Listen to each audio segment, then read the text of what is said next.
So does politics have to be a part of everything? Well, we're going to talk about that. We're going to talk about maybe a little bit of Daggerheart, maybe some movie reviews, and a lot more on today's episode of the Geek Watch Podcast.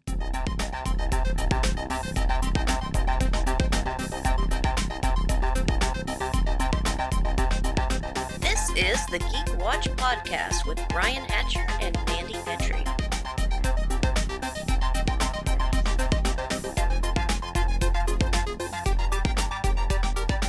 Greetings, Geek Watchers, and welcome to episode 253 of the Geek Watch Podcast. I'm Brian Hatcher, and with me, as always, Geek Watch's very own resident geek goddess, Mandy Petrie. Hello, Brian.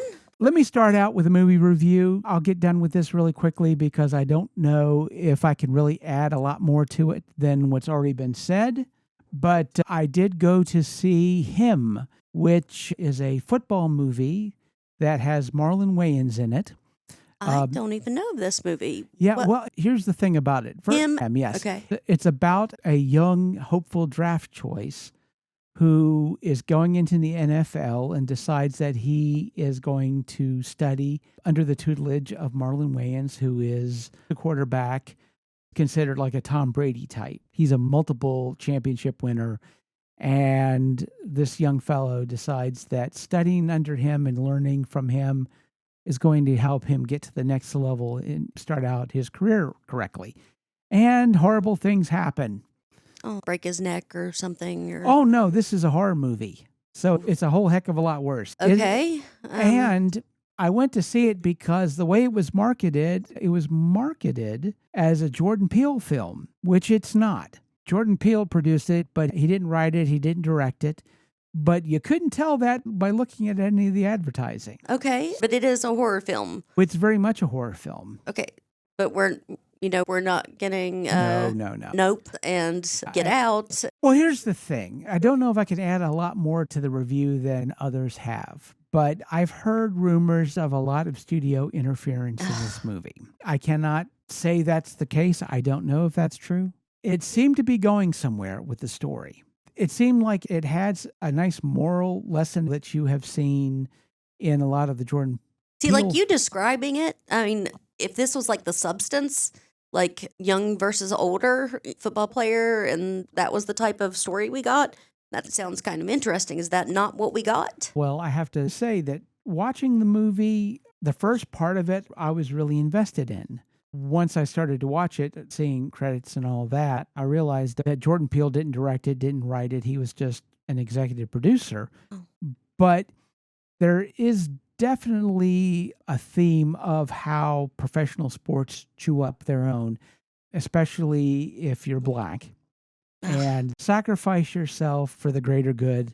Make the sacrifices to yourself and your body, and you will be rewarded. And I will definitely say that this is very much like Requiem for a Dream, if you've ever watched that. And if you have, I'm sorry. I have not. It's one of those movies that is amazing. It's incredible. It's one of those movies like Schindler's List that you should at least watch once, but I don't think you'd ever be able to watch it more than once. Oh, okay. It's one of those movies where you realize Marlon Wayans is a great actor. He doesn't show it that often. Mm-hmm. He does a lot of goofy comedies. Right. That's just what he's known for. It's what he's known for. In Requiem for a Dream, you can see that he's got chops as an actor. And when he's on screen, you are just captivated. This is somebody who's drunk the Kool-Aid, and he is very much into this idea of giving body and soul to football, to the point where he takes things way too far. There's this one scene where, I don't know if you've ever seen these machines. They've got two tires on them on motors, and you feed footballs into this, and it will shoot footballs out of the front for people to catch them. Right? Oh, okay. Well, I know the baseball equivalent, the pitching machine. Yeah. Yes. Okay. It's very much like that. And there's a scene where you have a football player standing in front of this thing with this thing chucking footballs full blast into his face and expected to stand there, not put your hands up, just take shots to the face over and over again. Spoiler for the ending, so fast forward if you don't want to know. But toward the end, I could see where maybe somebody stepped in and went, hey, let's just throw the devil in here. HIM, His Infernal Majesty. That's what that means. So, yeah, it's basically you I'm sorry. The Powerpuff Girls. yes. Him. Yes, they ripped off the Powerpuff Girls. Yes. So, yeah, it turns out that this is a satanic pact where if the young up-and-coming player has to prove himself worthy, he has to kill Marlon Wayans' character. Okay. And Marlon Wayans knows this because the main character has been He getting... had done it before. He knew that. He made the same... Yeah, you have to the same pact. Well, The this main- is the main- Faust, right? in a sense, but you have the young hopeful getting injections, which you just assume are Steroids. but they're actually Marlon Wayans' blood Okay. to strengthen him. He's getting his soul. Yeah, he's basically, eating his he wants soul. him to be at Okay. his full strength because you have to be that committed if you want to be the goat. The sacrificial goat. Okay. Yeah, but you don't really get all of that stuff until about the last 10 minutes. All right. Just suddenly there are people there in robes and there's a fight to the death. What a twist. Yeah, it seemed really rushed. Okay. And the ending seems kind of tacked on to the degree where all the really good stuff at the beginning, you forget about it by the end. So this could have been a really good, poignant commentary on sports life in general of athletes, or it could have been good horror commentary from the very beginning. Yeah. And we got a mashup of the two when Yeah, we you could know, have had one really good movie. Yeah, I think so. And I think that's the reason why a lot of people kind of bailed on this. I don't even remember seeing trailers or anything for this. Yeah, plus a lot of people were upset when they found out this is not a Jordan Peele movie because they marketed it with Jordan Peele in it. Mm-hmm. Which, first of all, nothing against the writer or the director. Mm-hmm. If the problems with the movie were because of interference by the studio and that there is a director's cut, maybe we'll get something a little bit better. Mm-hmm. But by putting Jordan Peele front and center, you're basically selling something that you're not getting, which isn't fair to the writer, director, or anybody. Because Well, we talk a lot about Nightmare Before Christmas. Everyone says, oh, it's the Tim Burton movie. It's a Tim Burton movie. And it's a wonderful, great movie, but the writer-director does never get the recognition he deserves. Right. Because it was just based on a Tim Burton story. Yeah. And That's you think it. He didn't write it. He didn't make it. He didn't direct it. Yeah. So the honest truth is, if it had been a good movie, then Jordan Peele would have gotten all the credit for it, which wouldn't have been fair. And like I say, it was a good beginning. I feel like that was the part that the writers and the director contributed to. And then this tacked on ending is what ultimately sinks the movie, unfortunately. Jordan Peele, he's known for horror, so we have to put on this horror movie ending. And yeah. Which I think, not to say that wasn't in the original script, but, there are ways you could have seeded that a we little would have bit had better. more hints. Yeah. Hereditary, something that had the...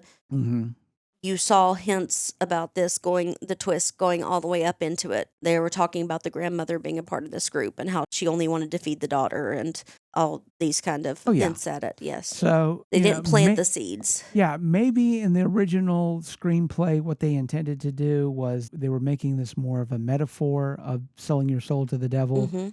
Somebody at the studio said, well, no, that's too subtle. Let's have him really do it. Yep. But again, I've not seen the original screenplay. I certainly wasn't in any writers' rooms. I don't know if the director had to tack this ending on it. The only thing I can tell you is what I saw, which was it was a great movie that just didn't stick the landing to the degree where I think it made it a bad film. Moving on, we have seen the final trailer for Wicked. Yes. Part 2. AKA Ugly Cry, the motion picture. Right. Didn't you get chills? Well, that's the thing for those of us who have seen those stage harmonies play. Just always get you. Oh, yeah. In the teaser trailer, you get the bit of For Good, which everybody's like, what? You don't understand what this song is about. The irony is there's a moment at the beginning of the final trailer that's exactly the same as that. You get the first few bits of Thank Goodness. Happy is what happens when all your dreams come true. People are like, why are you getting so upset? You don't know how that song ends. It's the first song. It's like No One Mourns the Wicked in part 1. It's Glinda in front of a crowd of people celebrating her engagement and people cheering for her. And it ends badly. she comes to a point of realization. In the song itself, she's singing happy is what happens when all your dreams come true. And the whole song is about her trying to gaslight herself into believing it because she doesn't feel that at all. She's like, I should be happy. There's the one line, I couldn't be happier. She sings that in the song over and over again. Glinda is trying to gaslight herself. Part of that song, which is in the trailer, she gets rebuked by Fiyero about how she's all drawn into all the adoration and how it's made her go against her better nature. And she says, who could resist this? And he looks at her and goes, you know who could. And that's right at the beginning of Act 2. The last part of that song is kind of heartbreaking. Yes. Where she begins to realize things are not as great as...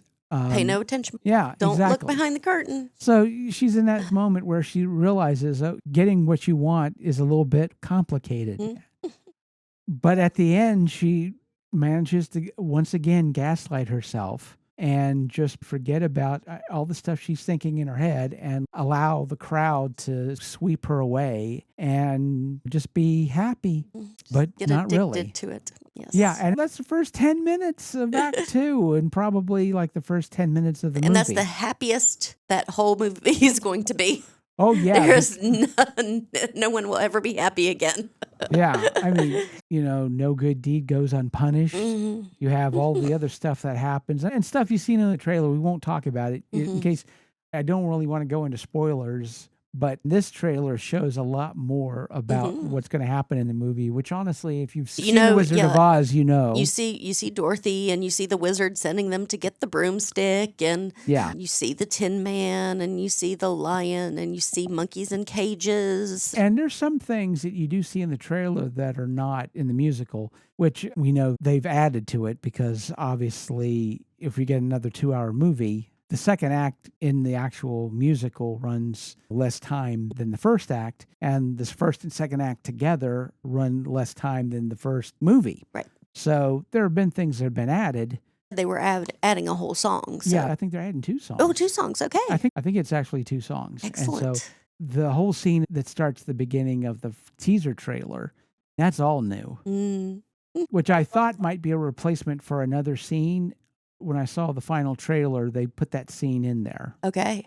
So we are getting that actual scene. This is being added to it. All right. I'm looking forward to it, Yes, definitely. It is very exciting. So we have Marvel Zombies, which has come out on Disney Plus. I've been watching Peacemaker, and there's something we can talk about more once we get to the end of that.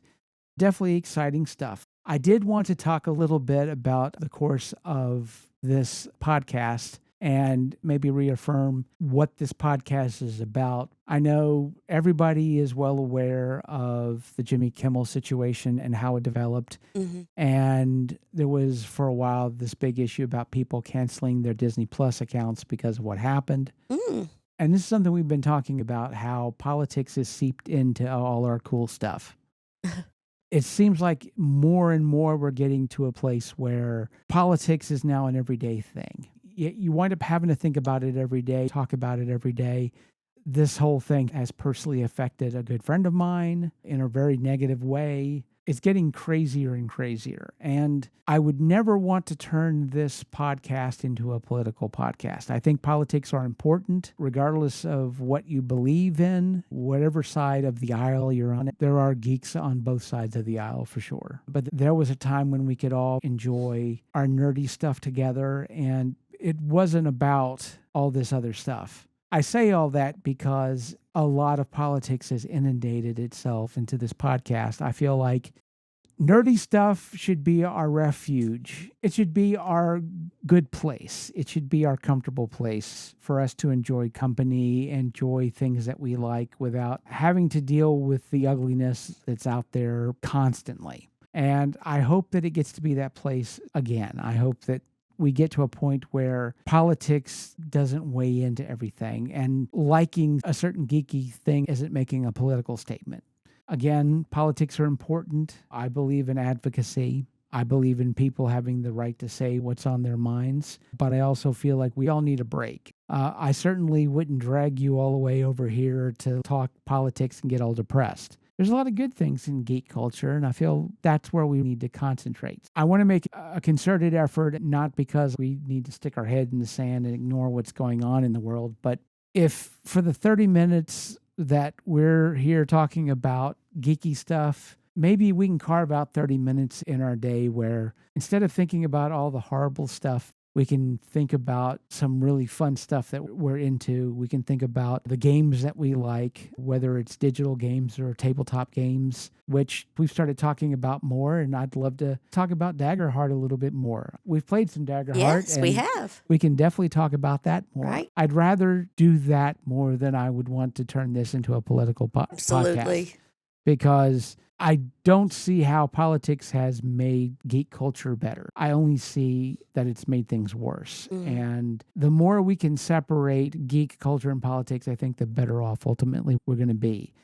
And we're certainly going to try to do that here. Whether we're going to be able to do that someday on a more permanent basis for everyone, well, I guess we'll see. We shall see. And with that said, we come to the end of episode 253. Thank you for listening, and tune in next time for the latest in geek news and views with the Geek Watch podcast. From Mandy Petrie, this is Brian Hatcher, reminding all the Geek Watchers out there, we're all geeky about something. Be proud of yours. See you next time. Thank you for listening to the Geek Watch podcast. If you enjoyed this program, don't forget to like and subscribe on your preferred platform and share this podcast on your social media.